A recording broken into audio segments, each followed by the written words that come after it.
Bonjour à toutes et à tous, très heureux de vous retrouver en ce lundi 21 avril et on est heureux, évidemment, on est encore plus heureux que d'habitude puisque l'OM a gagné son match contre Montpellier. On s'était quitté samedi soir bien heureux, on espérait des faux pas de nos concurrents et bien c'est arrivé avec la défaite hier soir dans le derby entre Saint-Etienne et Lyon, défaite de Lyon donc face à Saint-Etienne, une victoire 2-1. J'ai vu dans le chat déjà, merci le Texier, c'est vrai que ça a fait débat, on est obligé d'en parler parce que c'est vrai que quand même l'annulation du rouge est assez lunaire, surtout qu'il met rouge direct et derrière, moi je comprends pas pourquoi la VAR l'appelle pour aller faire changer sa décision, et en plus il change sa décision pour annuler le rouge. Ça j'ai pas compris honnêtement. Merci au chat Twitch, merci au chat YouTube d'être bien présent, merci à OM Fan Club Philippines pour tes gentils messages. Merci, même si on retrouvera Idriss qui a mis au commentaire du match contre Brest. Ce sera dimanche prochain à 20h45. Ouais, mais exactement, Ibrahim TP, ça me fait plaisir de vous voir tous heureux les copains. Et oui, ça change hein. D'une semaine à l'autre, on l'avait dit, ça peut changer d'une semaine à l'autre. La semaine dernière, on était tout tristounets, et puis là aujourd'hui, on est heureux, même si voilà, il reste 4 matchs, on va quand même se le dire, il n'y a rien qui est joué pour l'instant. On a la posture idéale pour l'instant, puisque le classement et la deuxième place permet d'être un peu plus serein et d'aborder le match contre Brest avec un peu moins de pression, même si la pression sera quand même présente. Mais voilà, on est dans le bon rôle, j'ai envie de dire. On n'est pas chasseur, on est chassé aujourd'hui. Donc moi, ça me plaît d'être dans ce rôle-là, mais pour moi, il n'y a rien qui est fait. Le match contre Montpellier m'a pas non plus entièrement rassuré. Il fallait gagner. Mais voilà, le match contre Brest, ça sera une toute autre partie. Et voilà, mais en tout cas, on a 2 points d'avance sur Lille, qui est 4e. Parce que c'est ça qui va m'intéresser surtout. Tu reprends un point d'avance sur Monaco. Et puis après, surtout, tu prends de l'avance sur Lyon et sur Nice avec 4 points d'avance. Voilà, moi je dis il va falloir attendre le match contre Brest. Brest a perdu, ce qui leur enlève un peu de l'ambition, ça c'est vrai, avec leur défaite contre Lens, un petit peu vient éteindre aussi leur rêve de disputer une Coupe d'Europe, donc c'est terminé. Et je vois le message de Orom 13, un Doliprane pour Tolisso, il va gambader. C'est vrai que c'était marrant cette réflexion-là lors de l'arrêt du match de Saint-Etienne-Lyon. Si vous pouvez vous refaire la séquence, c'est assez marrant quand même cette sortie-là. Romain Hering a une super analyse quand on a gagné. Il a dit tous les week-ends, un de nos concurrents perd et c'est arrivé avec Lyon. À nous d'en profiter contre Brest maintenant. Ouais, non, mais c'est clair, il va falloir profiter de ce faux pas-là. Contre Brest, il faut enfoncer le clou, parce que je pense que le week-end prochain, il y aura encore des équipes qui vont perdre des points. Nous aussi, on peut très bien en perdre aussi, mais si on se plonge un peu sur nos concurrents et on se concentre sur nos concurrents, les concurrents vont aussi perdre des points. Parce qu'il y a Angers qui va recevoir Lille. Alors Angers, ce ne sont pas des foudres de guerre, mais ils ont encore le maintien en ligne de mire, puisque il y a avec la victoire de Saint-Etienne, il y a Saint-Etienne et Le Havre 17e et 16e qui ont 27 points, Angers Nantes à 30, donc ça va être très serré. Donc Lille, c'est pas gagné non plus contre Angers. Il y a un Le Havre Monaco aussi qui peut aussi réserver quelques surprises. Donc on verra, mais en tout cas nous il faudra absolument remporter ce match. Merci à tous pour vos gentils messages. Merci Carlito. Et évidemment, on va continuer un petit peu les questions. Non, Silou, pas pour l'instant sur le mercato. Non, pas du tout. Il y a eu l'info sur Laporte, Aymeric Laporte, comme quoi un accord serait déjà trouvé. Après, voilà, il faut se méfier un petit peu de toutes ces rumeurs. Pour l'instant, la saison n'est même pas terminée. Il y a aussi en fonction de ton classement, tu feras pas forcément le même recrutement non plus. Donc vraiment la saison aura des conséquences aussi. La fin de saison aura des conséquences sur le recrutement qu'on pourra faire. Donc il faut un petit peu attendre avant la fin avant de se prononcer sur le mercato. On aura tout le temps cet été pour vraiment se pencher dessus. Un petit peu, ouais, veste en jean à l'ancienne, un petit peu années 80, exactement, un petit année rétro. Il est où, Bistouquet? Ah ouais, ça m'a fait bien marrer ça dans l'après-match. Alors bon, tous ceux qui n'ont pas suivi la troisième mi-temps d'Ibalash, ils vont pas forcément comprendre, mais c'est vrai que il y en a qui ont des pseudos des fois, et c'est vrai que je suis parti en fou rire complètement sur cette troisième mi-temps, mais bon, ça permet aussi de... au bout de 4 heures de direct, c'est vrai que des fois on a les nerfs qui lâchent un peu, et j'ai le rire plutôt facile, donc ouais, non mais c'est vrai, hein, Farid off 23, Slim, on ne perd pas plus de points que les autres, mais c'est fou quand même de rester deuxième dans cette Ligue 1 quand même, on peut quand même se dire ça, mais c'est fou de rester deuxième dans cette Ligue 1 alors que tu as perdu 4 de tes dernières rencontres, donc t'es dans une Ligue 1 où tes concurrents ne prennent pas forcément les points aussi, donc c'est à nous de désormais en profiter. Oui, il y avait exactement Elaïko, comme les Rochers, hein, aussi, ça nous a bien fait marrer, les hommes du Rocher, exactement, Michel De Wolf, Romain qui était en grande forme aussi dans cette troisième mi-temps. Et c'est vrai qu'on a bien rigolé, quand on gagne aussi, c'est toujours plus simple, mais bon, mais oui, non, pour revenir à la question à la réflexion de Farid, mais en même temps, je te dis bon, c'est fou d'être le deuxième de Ligue 1 alors que tu as perdu beaucoup de tes derniers matchs, mais en même temps c'est que tu avais pris aussi beaucoup d'avance avant, parce que tu avais été aussi performant. Je veux dire, on a tendance à être très très très négatif sur la saison de l'OM, mais dans l'ensemble elle reste plutôt bonne. Alors on peut critiquer le jeu, je trouve qu'il y en a beaucoup aussi, et là il y a en ce moment, je trouve, un courant de pensée qui est de dire que devant les matchs de l'OM on s'ennuie beaucoup. Alors sur le match contre Montpellier, je suis d'accord, sur la première période elle n'était pas forcément bonne, ça manquait d'intensité, mais je ne suis pas d'accord pour dire que c'est ce que veut mettre en place De Zerbi, et on l'a vu d'ailleurs, si vous refaites les déclarations des joueurs après le match, et même celles de De Zerbi, ils ont tous dit que la première mi-temps n'était pas bonne, même le match globalement, c'est vrai que Montpellier avait la tête dans le seau, donc c'est difficile de tirer trop de conclusions de ce match-là, mais honnêtement, je trouve que la saison globalement est bonne, ce qu'essaye de mettre en place Roberto Zerbi. Et puis moi, je sais pas, moi j'apprécie ce coach-là. J'aime en fait j'aime sa mentalité, j'aime la mentalité qu'il veut instaurer aussi et installer dans son groupe. Alors tout n'est pas parfait, ça c'est sûr et certain. Il peut être critiqué. Moi, tu vois, avant le match contre Montpellier, j'aurais aimé voir peut-être un changement de système, en tout cas des joueurs un peu plus offensifs, surtout contre une équipe de Montpellier qui était en grande difficulté, mais globalement je trouve que pour une première saison avec un effectif nouveau, je trouve que c'est pas trop mal, et comme d'habitude on a tendance à un peu se mettre le feu un peu pour rien parfois. Elaïko, tiens, cette question est intéressante évidemment, parce que ça fait partie de l'actu chaude de l'Olympique de Marseille, et justement comme c'est un débat important, on aura le temps d'échanger là-dessus. Ça fera l'objet de mon décryptage. Tu penses quoi de la mise au vert? Je vais lire ton message, Elaïko, on en parlera dans le décryptage de cette mise au vert là à Rome. On en parlera dans le décryptage, comme ça on aura le temps d'échanger vraiment à ce sujet. Je demanderai à Loïc s'il peut mettre un petit sondage justement au moment du décryptage, pour savoir un petit peu si vous trouvez que c'est une bonne solution ou pas. On va passer au décryptage de toute façon dans quelques petites minutes. Thomas qui me dit: que penses-tu du retour du 4-3-3 en fin de match face à Montpellier? Vois-tu un retour sur la fin de saison si Balerdi et Ramos sont disponibles? Perso, j'ai bien aimé cette animation, même si on n'a pas vu beaucoup de choses. Je suis d'accord avec toi, Thomas 006, et c'est intéressant que tu l'aies noté, qu'on soit passé aussi, qu'on ait changé un peu de système en cours de match.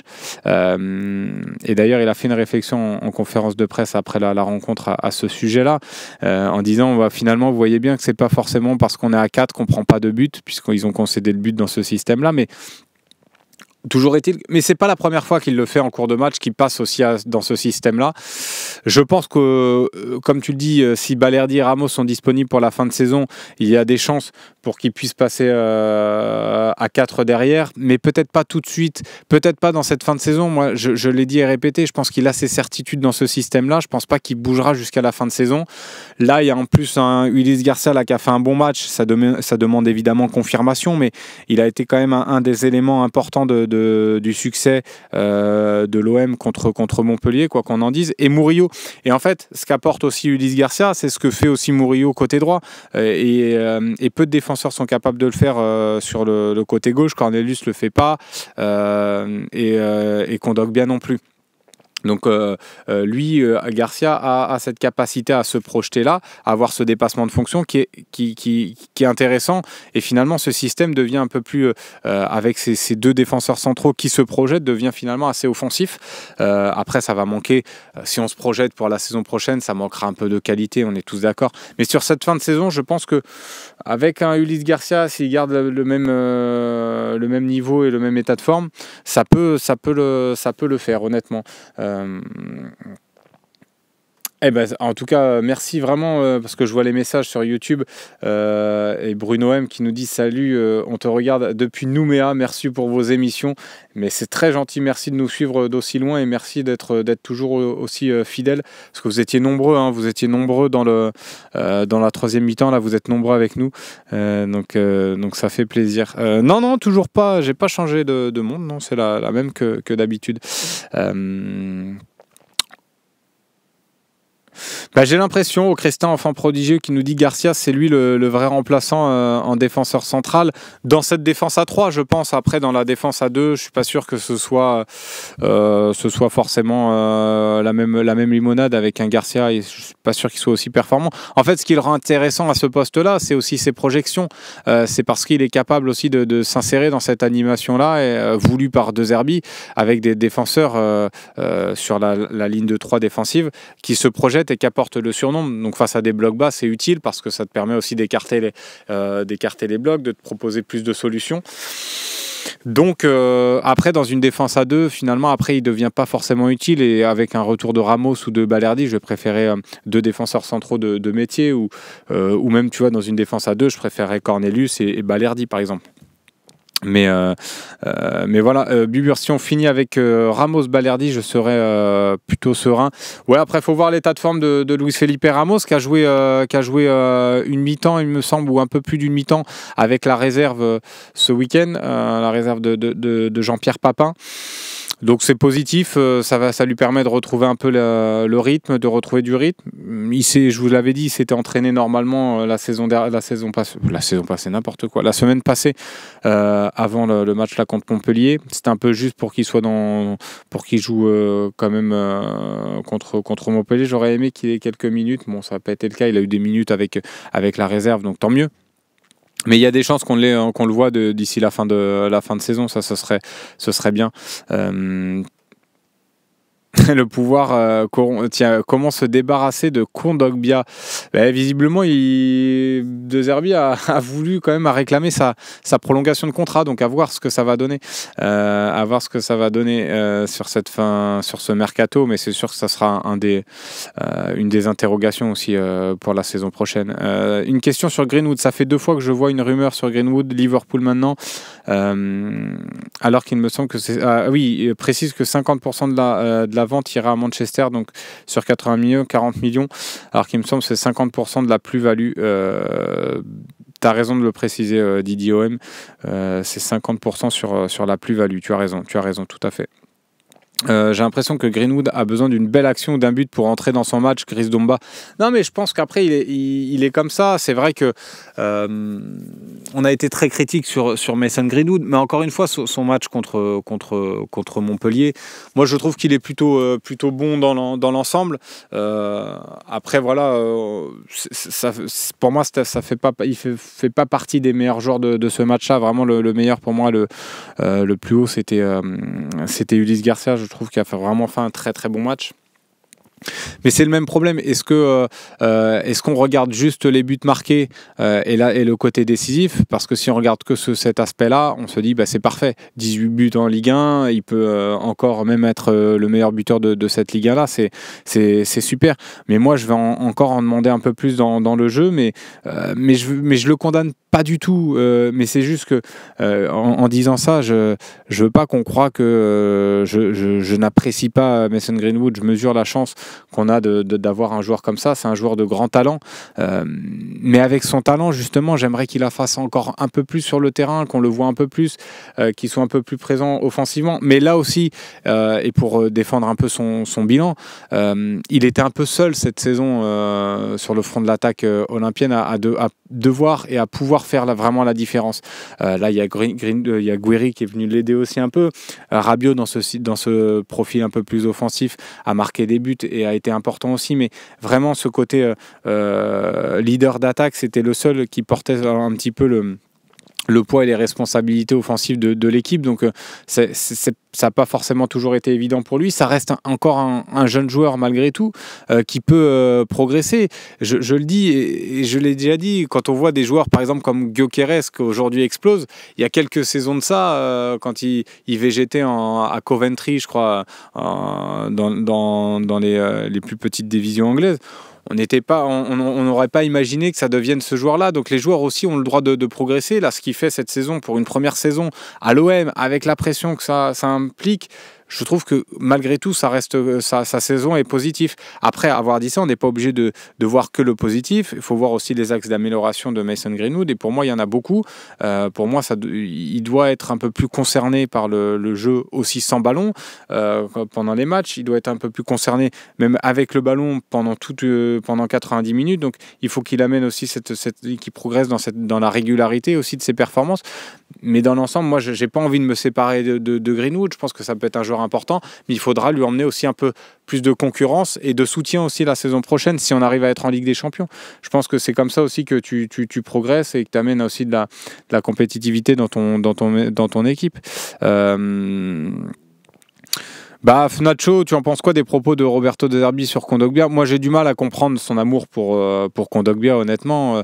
Moi, quand il est arrivé, Kondogbia, la saison passée, j'étais plutôt content parce qu'on le connaissait tous. C'était un milieu quand même qui avait fait ses preuves, que ce soit à Monaco, que ce soit à l'étranger aussi, à l'Atlético, à Valence. Donc, c'était un bon milieu de terrain. J'étais content de son arrivée, mais son bilan à l'OM, il est pas bon. Donc, en 2 ans, il t'aura fait moins de 10 bons matchs. Donc, moi, j'ai du mal à comprendre cet amour-là pour Kondogbia. Après, là, on parle de jeu. Après, dans le groupe, visiblement, c'est un joueur et un des leaders, un des cadres, qui n'hésite pas aussi à dire ce qu'il pense, qui a un bon état d'esprit. Donc là aussi, ça, on peut le louer pour le coup du côté pour Kondogbia, mais après, sur le niveau du joueur, moi, j'ai quand même de grosses réserves, honnêtement.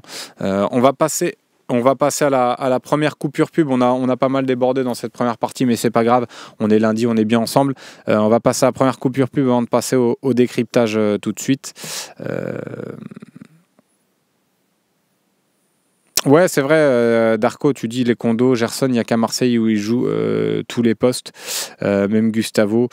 Ouais, après, Kondogbia, il a aussi joué derrière un petit peu à l'Atlético. Alors, c'était un système un peu différent aussi, mais il a déjà occupé ce poste-là. Après, Gerson, depuis son départ de l'OM, moi, son départ m'a pas dérangé, honnêtement, le départ de Gerson. Oui, aujourd'hui, Farid, ce que tu dis, c'est vrai. Slim Kondogbia est physiquement plus stable aujourd'hui. C'est sûr qu'il a fait une saison presque pleine. Alors, il y a eu ce pépin au mollet qui l'a un peu éloigné des terrains pendant quelques mois. Mais sinon, dans l'ensemble, il a pu jouer. Mais globalement, moi, son niveau me satisfait pas complètement. À Kondogbia, j'en attendais beaucoup plus d'un joueur de sa trempe, avec ses qualités. Tu vois, ce que tu dis, Steph OM, c'est clair, mais Kondogbia a des qualités, il manque cependant d'une forme physique. Je trouve qu'il l'a eu quand même cette saison et il a joué régulièrement, mais non, après là aujourd'hui moi je trouve qu'il y a quand même mieux. Si tu veux passer vraiment un step, si tu veux progresser déjà défensivement, il faudra avoir un autre joueur que Kondogbia, et au milieu de terrain je trouve que si tu veux repasser à un milieu, par exemple un 4-3-3, Rabiot est devant lui, les Benasser est devant lui, même Rongier est devant lui, et Højbjerg aussi, donc voilà. Ça m'a fait plaisir pour Ro. Ouais, non, c'est clair, ça m'a fait plaisir. Et j'ai surtout aimé son attitude quand il est rentré. Il a montré beaucoup d'envie. Ça fait quelques semaines déjà, on l'avait vu contre Toulouse, une entrée avec pas mal d'envie. Alors on sent qu'il manque encore de rythme pour jouer 90 minutes et pour débuter un match. Contre Monaco, on a vu, il a fait 15 minutes plutôt honorables. Et puis derrière, il a un peu pêché physiquement. Et là, son entrée en jeu, elle est très bonne. Donc c'est positif. Et surtout pour la fin de saison, là, tu auras besoin aussi des joueurs... de joueurs frais quand ils vont entrer en jeu. Donc Ro super, et son but est magnifique. Tiens, on me demande si, avant de passer au décryptage, on me demande s'il y a le talk show ce soir. Et évidemment, il y aura le talk show ce soir avec un très très beau plateau, avec Maxence Volpe, Romain Canuti et Gérard Gilly qui sera présent sur le plateau. Donc ça va être sympa pour débriefer un peu cette victoire à Montpellier, et voir aussi avec lui ce côté-là un petit peu mis au vert. Est-ce que c'est intéressant ou pas? Qu'est-ce que ça peut changer? Donc ça sera intéressant d'avoir ce débat-là avec Gérard Gilly, qui est évidemment un entraîneur emblématique à l'Olympique de Marseille. Et évidemment, ça sera géré d'une main de maître par Sébastien Volpe à la présentation. Voilà pour le petit aparté talk show, et on va passer tout de suite au décryptage.